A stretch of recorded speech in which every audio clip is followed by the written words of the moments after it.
High বন্ধুরা, আজ আমি আপনাদের কাছে এক্সপ্লেইন করব তুরস্কের একটি হরর ফিল্ম যেটি ওই দেশের প্রতিটি মানুষের মনে ভয়ের ছাপ ফেলে দিয়েছিল। সিনেমাটি বাস্তব গল্পের উপরে নির্মিত। সিনেমাটির নাম হলো সিকিন। এই মুভি দেখায় কালো জাদুর একটি ভয়ঙ্কর রূপ এবং শয়তান জিনের একটি তাণ্ডব। তো চলুন শুরু করা যাক। এই কাহিনীটা শুরু হয় একটি তান্ত্রিককে দেখানোর মাধ্যমে। এর নাম এহসান, যে ভয়ঙ্কর কালো জাদু করছিল।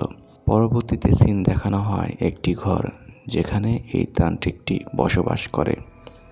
এখানে দেখা যায় দুটি মেয়ে বসে আছে, সেই তান্ত্রিকের জন্য অপেক্ষা করছে। এদের চেহারা দেখে মনে হয় এরা অনেকটা ঘাবড়ে রয়েছে। তারপর এদের চোখ চলে যায় একটি পেন্টিংয়ের উপরে, যেখানে এক ব্যক্তি অদৃশ্য শক্তির দ্বারা হাওয়ার উপরে শুয়ে ভাসছিল। একটা মহিলা এসে এই দুজনকে এহসানের কাছে নিয়ে যায়। দুজনের মধ্যে একজনের নাম হলো অজনু। পাশে আরেকজনকে দেখা যায়। বন্ধুরা, পাশের জনকে আমরা দ্বিতীয় পর্বেই জানতে পারবো। অজনু এই জাদুকরের কাছে জানতে চায় যে আমি আমার চাচাতো ভাই কুদরতকে ভালোবাসি, কিন্তু কুদরত আমায় পছন্দ করে না। কুদরতকে কি আমি বিয়ে করতে পারবো? জাদুকর কিছু মন্ত্র পড়ে আর কিছু জ্বলন্ত কয়লার টুকরো পানিতে ফেলে দেয়। জাদুকরে এটা বলে যে একটা জিন তোমায় এর উত্তর দেবে। এরপর অজনুর পাশে বসে থাকা মেয়েটির ভেতর একটা জিন এসে বলে, কুদরতকে একদমই বিয়ে করবি না, ও তোর মৃত্যুর কারণ হবে, সব সময় ওর থেকে দূরে থাকবি।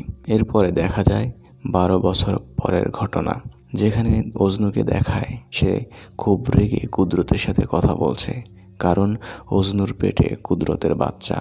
অর্থাৎ বোঝা যায় অজনু কুদরতের সাথে সম্পর্ক বানিয়ে ফেলেছে। এদিকে কুদরত অজনুকে বলেছিল তুমি বাচ্চাটি আবর্ষণ করে নাও, কিন্তু অজনু বাচ্চাটা রাখতে চাইছিল। এই বিষয় নিয়ে দুজনের মধ্যে রাগারাগি হয়। এক পর্যায়ে কুদরত অজনুকে চড় মারে, ফলে অজনুর মিসক্যারেজ হয়ে যায়। তারপরে আমাদের দেখানো হয় কুদরতের পরিবারকে, যেখানে রয়েছে তার স্ত্রী নিসা, তাদের একমাত্র মেয়ে জায়েদা এবং কুদরতের প্যারালাইজড মা। এখানে বোঝা যায় কুদরতের ফ্যামিলি খুবই সাধারণ এবং কুদরত নিসার সাথে বেইমানি করেছে অজনুর জন্য। সিন চলে যায় হসপিটালে, যেখানে কুদরত অজনুরের সাথে দেখা করতে আসে। বাচ্চা মিসক্যারেজ হয়ে যাওয়ার জন্য ক্ষমা চায় আর বলে যা হয়েছে ভালোই হয়েছে, এবার তুমি তোমার মতো জীবন পরিচালনা করো। কিন্তু অজনু কুদরতকে অনেক ভালোবাসতো। অজনু কুদরতের কাছে ভালোবাসা ভিক্ষা চায়, কিন্তু কুদরতের তো স্ত্রী সন্তান রয়েছে, তাই অজনুকে ধমকে রেখে চলে যায়। এতে অজনুর মন ভেঙে যায় এবং তার মৃত বাচ্চার প্রতিশোধ নেওয়ার জন্য সে ভাবতে থাকে। কুদরত এবার বাড়ি যায় এবং রাতে ঘুমিয়ে পড়ে। ঘুমের মধ্যে কুদরত একটি ভয়ঙ্কর স্বপ্ন দেখে, যেখানে তার মেয়ে জায়েদা দু হাতে দুটি চোখ এনে বলছে যে বাবা, এই দুটি চোখ তুমি আমার চোখে লাগিয়ে দাও, তাহলে আমি তোমাদের মতো সবাইকে দেখতে পাবো। ভয়ে তার ঘুম ভেঙে যায়। এরপর কুদরত মেয়ের ঘরে যায় মেয়েকে দেখতে যে তার মেয়ে ঠিক আছে কিনা। এরপর ভাবতে থাকে অতীতের কথা। অতীতের কুদরতের স্ত্রী নিসা যখন প্রেগনেন্ট ছিল, তখন মাত্র 6.5 মাস বয়সে নিসার প্রেগনেন্সির ব্যথা ওঠে। কিন্তু এত তাড়াতাড়ি তো বাচ্চা ডেলিভারি হওয়ার কথা না। তাই তখন কুদরত বলছিল এখনও সময় হয় নাই, তুমি একটু ধৈর্য ধরো। পরবর্তীতে বাচ্চা ডেলিভারির সময় আঘাতপ্রাপ্ত হয়ে তাদের মেয়ে অন্ধ হয়ে যায়, আর এর জন্য সে নিজেকে দোষ দেয়। যদি আমি ওই দিন এই ভুলটা না করতাম, তাহলে তুমি আজ দেখতে পারতে।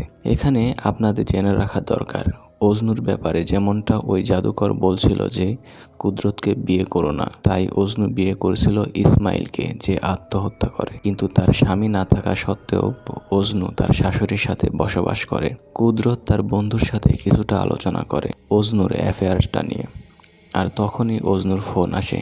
তখন কুদরত পরিষ্কারভাবে বলে দেয় আমাকে আর ফোন দিবা না। এরপর অজনু খুবই রেগে যায় এবং সে সেই আগের জাদুকরের কাছে যায়। সে কুদরতকে এতই ভালোবাসতো যে কুদরতকে পাবার জন্য যা করা দরকার তাই করতে রাজি। এবার এখানে একটি সিন আসে জায়েদা এবং ওর মায়ের মধ্যে, যেখানে জায়েদা বলে, মা, আমার সাথে খুবই খারাপ কিছু একটা ঘটেছে, তুমি বাবাকে বলো না। এটা ছিল সিনেমার সব থেকে বড় একটা টুইস্ট। বুঝতে পারি নাই যে এত বড় টুইস্টটা হতে চলেছিল। আর এই সিনেমাটা যদি আমার ভিউয়ার্সদের মধ্যে কেউ দেখে থাকেন, তারা যদি এই টুইস্টটা আগেই বুঝে থাকেন, তাহলে কমেন্টে জানান যে আপনি আগেই বুঝে গেছিলেন। অজনু ওই দিন অন্ধকার রাতেই চলে গিয়েছিল সেই তান্ত্রিকের কাছে। তার সকল টাকা পয়সা ও সোনার অলংকার জাদুকরকে দিয়ে বলে, এমন কিছু করে দেন যাতে কুদরত শুধু আমাকেই ভালোবাসে। এবার এটি শুধুই জীবন আর মরণের খেলা। জাদুকর অজনুর এই প্রস্তাবে রাজি হয়ে যায়। সে কুদরতের স্ত্রী নিসার উপরে শূকরের জিন ভর করার কথা বলেন, যেটা সবচেয়ে শক্তিশালী একটি জাদুটনা, আর এটা শুধু সে নিজেই পারে। এহসান বলে, শয়তান জিন আমাদের মতোই হিন্দু, মুসলিম, খ্রিস্টান, বৌদ্ধ হতে পারে। এদের মধ্যে এমন একটি জিন জাতি আছে যারা শুধুই মুসলিমদের ঘৃণা করে। এই জাতিটির নাম হচ্ছে এনসার। আমায় ওই জিনদের মধ্যে একজনকে মানাতে হবে যে ওই নিসার ওপরে ভর করবে। নিসার ওপর ভর করার 5 দিনের মধ্যে নিসা ও তার রক্তের সম্পর্কের সকল আত্মীয় মারা যাবে, আর কুদরত তোমার হয়ে যাবে। প্রিয় ভিউয়ার্স, আসলে কি এটা সম্ভব? সেটা তো আমরা মুভি শেষেই দেখতে পাবো। এবার আপনাদের সকলকে এই শূকরের জিন জাদুটনার জন্য যে সরঞ্জাম লাগবে সেগুলো বলছি। একটা শূকরের অন্ত্র অথবা ইন্টেস্টাইন। ওই ইন্টেস্টাইনকে একটি নতুন কবরের লাশের পায়ের হাড়ের সাথে জড়াতে হবে। ইন্টেস্টাইনের সাথে জড়ানোর আগে ওই জাদুকর এমন কিছু লিখবে যেটা কোরআনের আয়াতের বিপরীত। আর নিসার রক্ত অথবা নখ, নিসার চুল ও ছবি, সব কিছুই লাগবে ওই জিনকে খুশি করার জন্য। অজনু এগুলো আনতে রাজি হয়ে যায় এবং সে কুদরতের বাড়ি চলে যায়। কুদরত তখন বাড়িতে ছিল না, তাই কাজটা তার জন্য সহজ হয়ে যায়। ওখানে কুদরতের প্যারালাইজড মায়ের কিছু রুহানি শক্তি চলে আসে। কে ছিল? এটার জন্য অপেক্ষা করুন দ্বিতীয় পর্বের জন্য। কিন্তু এখন এনজয় করুন প্রথম পার্ট। অজনু নিসার কাছ থেকে বাহানা বানিয়ে ওয়াশরুমে চলে যায়, কারণ তার যেগুলো দরকার সেগুলো একমাত্র ওয়াশরুমেই পাওয়া যাবে। ওয়াশরুমে সে খুঁজে পায় একটি চিরুনিতে কিছু চুল, ব্যবহার করা স্যানিটারি প্যাড। এগুলো নিয়ে সে বাড়ি থেকে বের হয়ে যায়, কিন্তু ফিরে যাবার পথে কুদরতের সামনাসামনি হয়ে পড়ে। কুদরত অজনুকে দেখে খুব রেগে যায় এবং বলে, আমার পরিবার থেকে দূরে থাক শয়তান মেয়ে। এখানে অজনু এটাও ভাবছিল যে আমি এই খারাপ কাজটা না করি, কারণ জায়দাকে দেখে তার খুব মায়া হচ্ছিল। কুদরতের এমন আচরণে সে খুবই রেগে যায় এবং সে আবার তার মত পরিবর্তন করে জাদুকরের কাছে চলে যায়। পরদিন দেখানো হয় সে এহসানের আস্তানায়। এখানে জিনকে ডাকার প্রক্রিয়া শুরু হয়ে গেছে। ব্যবহার করা সেই স্যানিটারি প্যাড পানিতে ডুবিয়ে সেই পানির মধ্যে শূকরের ইন্টেস্টাইনটা ভেজানো হয়।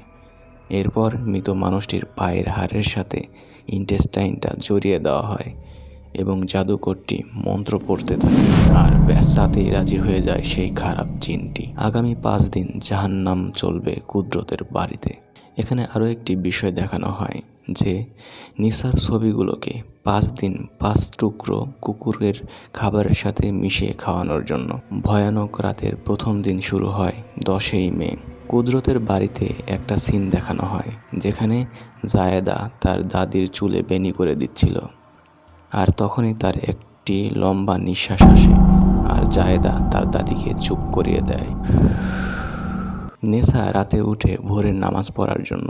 নামাজ পড়া শেষ হতেই অনেকগুলো শূকরের মাথা তার কোলের ওপর পড়ে আর সামনে পড়তে দেখে। সে খুবই ভয় পেয়ে যায়, তাড়াতাড়ি করে দরজা বন্ধ করে দেয়, আর এভাবেই প্রথম রাত্রি শেষ হয়ে যায়। কিন্তু কে জানতো সামনে আরও ভয়ানক কিছু বাকি আছে। পরের দিন সকালে অর্থাৎ 11ই মে হঠাৎ নিসার কিছু একটা ঘটে যায়।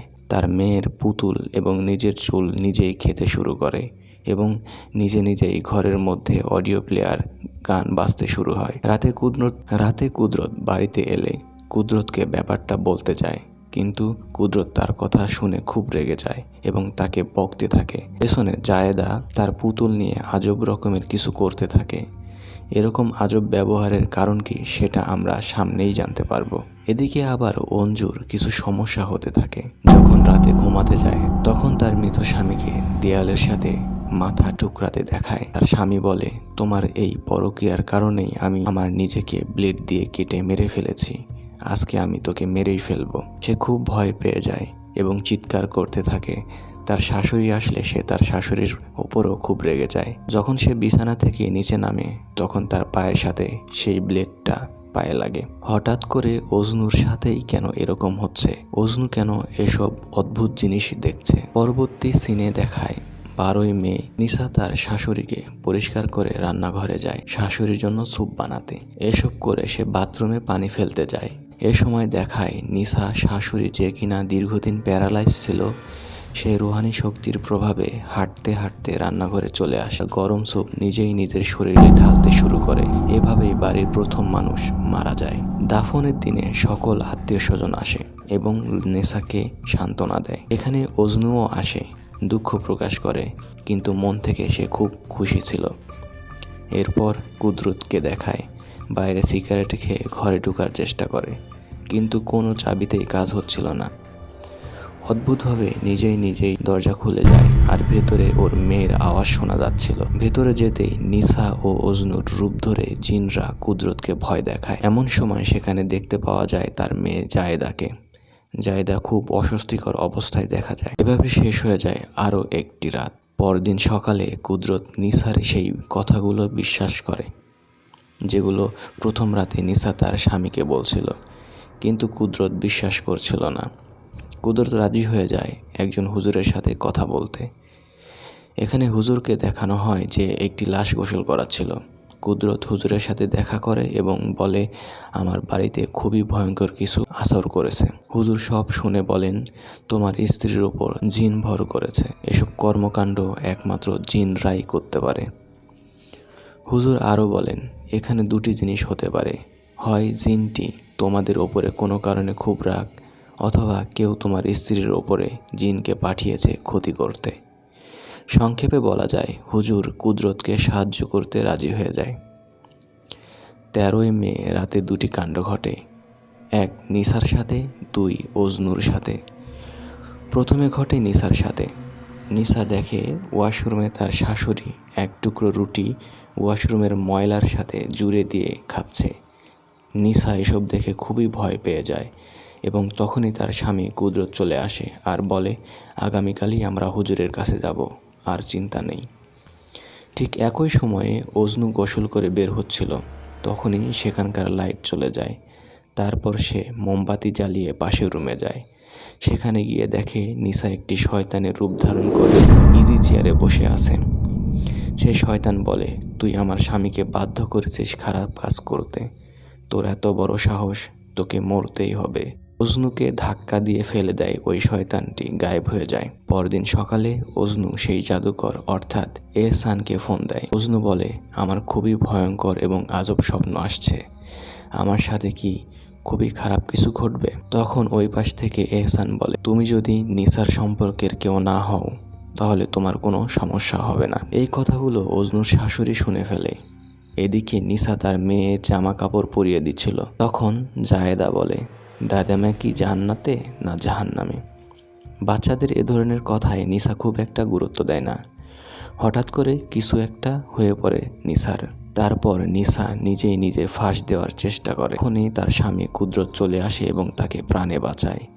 কিন্তু এই কর্মকাণ্ডে জায়েদার স্বাভাবিক ব্যবহার লাগছিল না। এরপর দেখানো হয় অজনুর শাশুড়ি, সে কুদরতকে সব কিছু বলে দেয় যা সে শুনেছিল অজনুর সাথে সেই জাদুকরের ফোন আলাপ। এরপরই কুদরত নিসাকে নিয়ে চলে যায় সেই হুজুরের কাছে। এদিকে হুজুর প্রস্তুতি নিচ্ছিল এই খারাপ জিনটা থেকে কুদরতের পরিবারকে বাঁচাতে। এটা ছিল 14ই মে অর্থাৎ পঞ্চম দিন। এই কয়েকদিনে মাত্র একজনের মৃত্যু হয়েছে, কিন্তু আজ সকল সমস্যার সমাধান হবে এবং সকল রহস্যের খুলতে শুরু করবে। এবার সিন চলে যায় অজনুর কাছে। সে রাতের খাবার খাচ্ছিল। হঠাৎ করে সে কিছু একটা অনুভব করলো। খাবারের দিকে তাকিয়ে দেখে খাবারের রক্ত ভর্তি অনেকগুলো চোখ। সে খুব ভয় পেয়ে যায় এবং ওয়াশরুমে চলে যায়।